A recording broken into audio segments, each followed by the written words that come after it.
चलते चलते मेरे ये गीत याद रखना, कभी अलविदा ना कहना, कभी अलविदा ना कहना।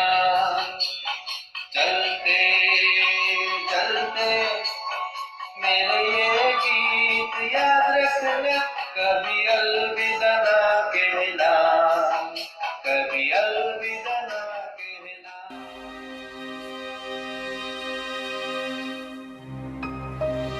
कोविड युद्धरे हारिगले तारिणी। अकाଳରେ झड़ी पड़े वरिष्ठ सांबादिक तारिणी पाढ़ी। किए बा जानिथिला कोरोनारे समाज को सावधान करुथबा लोकटा हठात कोरोना युद्धरे टली पड़िबो बोली। सुदूर नवरंगपुरु जयपुर, जयपुरु बालेश्वर, बालेश्वरु कंधमाल और फुलबाणी एथिला तांकर जीवन यात्रा। एमिति चालू चालू अधरास्तारे थकिगले तारिणी। दैव भी ठकीदेला तांकु। भगवान केबे कहा प्रति पातर अंतर करती नहीं।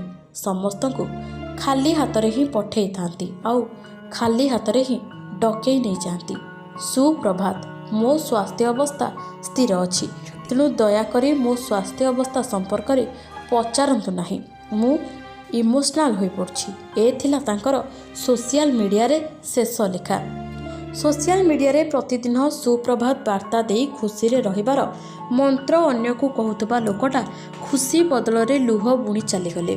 तांको मृत्यु को भी अति सहजरे ग्रहण करि पारुनांती बालेश्वर रे। तांको अति निकटरू जानिथिबा व्यक्तिविशेष। तांको परलोकरे ओडिशा सांबादिक जगत रे अपूरणीय क्षति घटिछि। परिवार कहिले तांको 2 झियो आ पत्नी।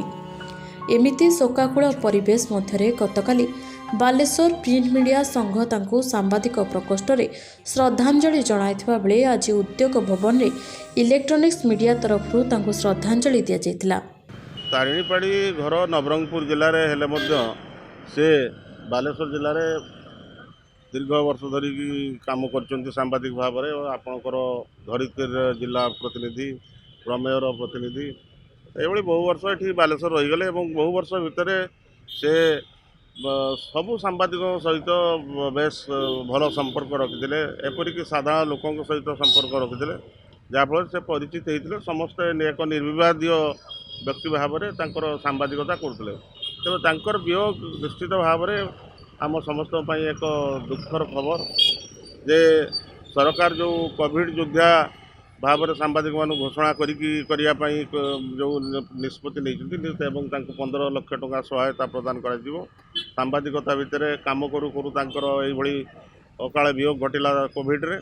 तेणु आम समस्ते काली एक शोकसभा करूँ आम दाबी रखिलु से तुरंत से 15 लाख टंका सहायता प्रदान करा जाऊ एवं परिवार अंतत से टंका पाइले परिवार अंतत गोटे सांत्वना मिल सरकार किसी सहयोग कले।